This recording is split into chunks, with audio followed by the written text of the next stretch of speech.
चूड़ Jamali party border security force ज़िले सजावल से ताल्लुक़ रखंदड़ 15 माहिगिरन के होड़ी समेत जाती साइड कोरेक्लेक मां कल गिरफ़्तार करे वरितो।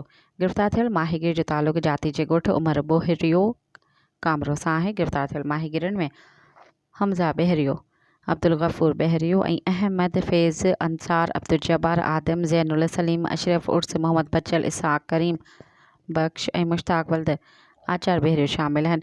हुननि माहिगिरिन जी गिरफ़्तारी सां भारत जे जेलनि में क़ैद ज़िले सजावल जे माहिगिरिन जो तादाद वधी 48 थी वियो आहे। फिशर फॉक फॉर्म जे chairman Mehran Ali Shah, senior vice chairperson Yasmeen Shah, vice chairman Noor Mohammad Taimur भारतीय फोर्सिस पारां माहिगिरिन जी गिरफ़्तारी ते ॾुख जो इज़हार कंदे हुननि चयो त बैनुल अक़वामी क़ानून जी ख़िलाफ़ वर्ज़ी कंदे माहिगिरिन जी गिरफ़्तारी थियनि पियूं। हुननि मुतालबो कंदे चयो त गिरफ़्तार माहिगिरिन खे फ़ौरी तौर ते आज़ादु कयो वञे। सब्सक्राइब कयो अवामी न्यूज़ HD खे ऐं ताज़ा तरीन ख़बरुनि लाइ ॾिसंदा रहो अवामी न्यूज़ HD।